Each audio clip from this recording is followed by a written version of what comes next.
اور آخرت سے ان کا کوئی تعلق نہیں ہے۔ آخرت کا کوئی تصور ہے تو اسلام میں ہے کہ بھئی تمہاری جو زندگی ہے یہ زندگی کوئی زندگی نہیں ہے، بلکہ آخرت کی زندگی ہے، اور آخرت کی زندگی تم کو اختیار کرنا ہے۔ تو آخرت کی زندگی کا ان کے پاس کوئی تصور نہیں ہے۔ اب آج کل کیا ہو رہا ہے؟ پروفیسر اوپن ہیمر، دا ایٹامک بام کا جو موجد ہے، اس نے کہا ہے کہ پچھلے 40 سالوں میں جو ترقی ہوئی ہے وہ 40 صدیوں میں بھی ویسی ترقی نہیں ہوئی۔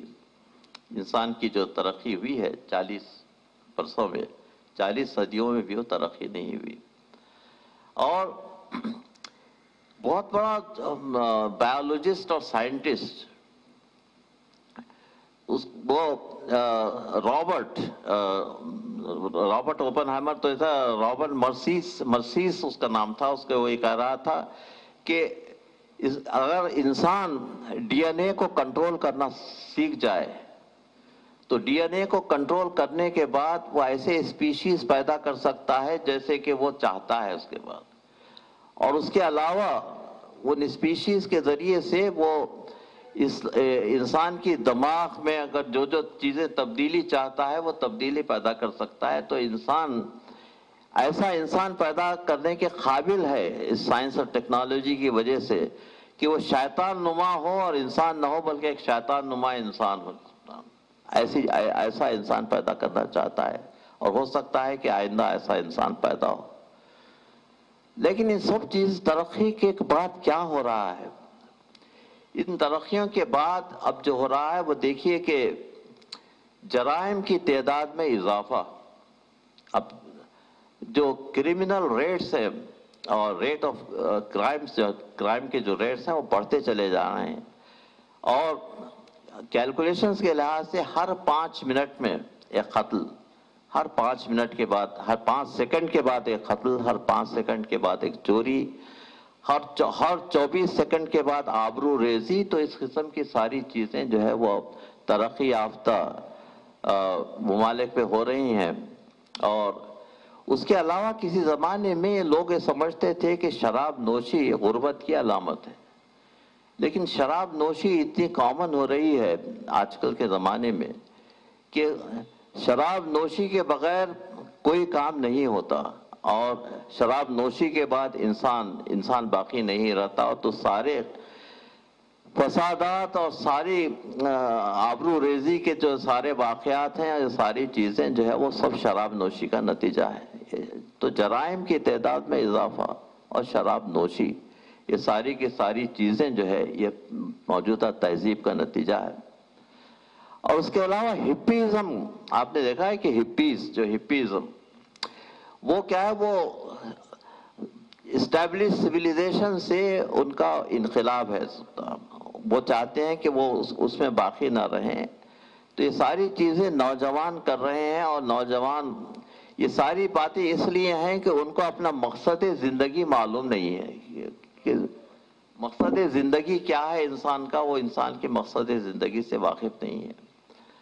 انسان کا مقصد زندگی اگر عبادت ہو، انسان کا مقصد زندگی اگر پاک بازی ہو، انسان کا مقصد زندگی دوسرے انسانوں کی مدد کرنا ہو، تو اس میں خالی پن باقی نہیں رہتا۔ یہ سارے خالی پن کی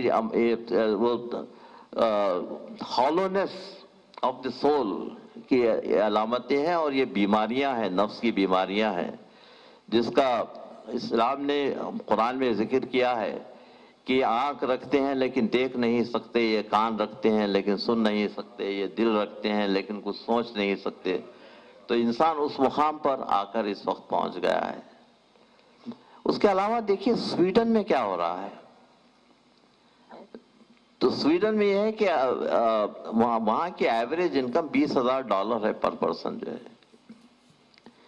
اتنا تمول اور اسٹینڈرڈ آف لیونگ، لیکن ان سب چیزوں کے باوجود ان میں غمگینی ہے، ان میں قنوطیت ہے، غمگینی، اور اس غمگینی کی وجہ سے وہ اپنے آپ کو کھوکھلا اور خالی پن ان کو محسوس کر رہے ہیں، اور اس کا نتیجہ یہ ہو رہا ہے کہ خالی پن اور کھوکھلے پن کی وجہ سے خودکشی کے جو واردات ہیں، اس وقت سویڈن میں خودکشی جو ہے بالکل میکسیمم ہے، خنوتیت کی وجہ سے کہا کہ زندگی کا کوئی مقصد نہیں ہے اور زندگی کو ختم کر دینا چاہیے. تو خودکشی کے واقعات سویڈن میں جو ہو رہے ہیں، اتنی افراط زر اور اتنی اچھی سٹینڈرڈ آف لیونگ کے باوجود انسان اپنے آپ کو بالکل کھوکھلا محسوس کر رہا ہے کہ مقصد زندگی کوئی نہیں ہے. تو اسلام کی تبلیغ کی ان مقامات پر اب ضرورت ہے کہ اب بتایا جائے کہ بھئی تمہارا کھوکھلا پن دور ہو سکتا ہے اگر تم اللہ پر ایمان لاؤ. اگر تم اللہ پر اور توحید پر ایمان لاؤ تو تمہارا کھوکھلا پن دور ہو سکتا ہے. تو یہ سویڈن کے حالات ہیں. اس کا علاوہ ایک گروپ نکلا ہے نیہیلزم کا، جو ہے وہ کسی قسم کی کسی اعتقاد، وہ مذہب کا نہ موافق ہے نہ مذہب کا مخالف ہے، لیکن یہ نیہیلزم اس کے پاس یہ ہے کہ وہ ہر چیز کا انکار کرتے رہو اس کے بعد، کیونکہ ان کے پاس کوئی مقصد نہیں ہے. تو نیہیلزم کا جو ہے وہ ہر چیز کا انکار ہے، اور اس سے ایک بہت بڑا طبقہ اس سے متاثر ہو رہا ہے اسکینڈینیوین کنٹریز میں، اور خود یورپ میں اور امریکہ کے بعض مقامات پر یہ نیہیلزم کی طرف سے جو واردات ہو رہی ہیں اس پر آپ غور کیجئے. تو اسلام اور توحید ان سب کا تدارک ہے کہ انسان کا اصلی مقام کیا ہے اور انسان کو کیا کرنا چاہیے. تو یہ ساری کی ساری چیزیں جو ہیں وہ ابلیسیت کے خلاف ہے، اور اللہ چاہتا ہے کہ انسان اس سے دور رہے اور انسان اپنا مقام حاصل کرے. صلوات بر محمد و آل محمد. تو آج کی مجلس میں میں مصائب کا جو حصہ ہے ایک ایسے غازی کا ذکر کرنا چاہتا ہوں جو جنت اور جہنم کے درمیان تصفیہ کرتا رہا. کہ ابھی کہہ رہا ہے کہ انسان سوچ نہیں سکتا کہ وہ کیا کر رہا ہے، لیکن یہ دیکھا کہ یہ حضرت حر کے متعلق میں اب عرض کرنا چاہتا ہوں کہ کتنا بڑا اخلاقی معجزہ ہے یہ امام حسین علیہ السلام کا اثر ہے کہ اس کے حر کے ایک سپاہی نے دیکھا کہ خیمے میں بیٹھے ہوئے ہیں، ان کا بدن کانپ رہا ہے. تو اس نے کہا کہ حر تم اتنے بڑے سپاہی ہو اور کربلا محلہ تک لانے کے لیے حر کا بہت بڑا حصہ ہے، وہ تو نے گائیڈ کرتے ہوئے کربلا محلہ تک امام حسین علیہ السلام کو لے آیا. اور اس وقت جب مصائب کا سلسلہ شروع ہوا تو سوچنے لگا کہ میں ہی ذمہ دار ہوں، جتنے مصائب ہو رہے ہیں میں ہی ذمہ دار ہوں.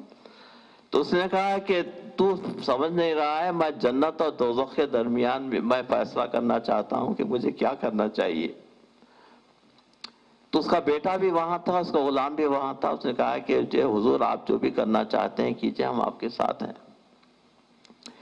تو یہ خیمے سے باہر نکلا، اور صبح عاشور تھی، اور خیمے سے باہر نکلنے کے بعد اس کے دونوں ہاتھ بندھے ہوئے تھے اور منہ پر نقاب پڑا ہوا تھا، نظریں نیچی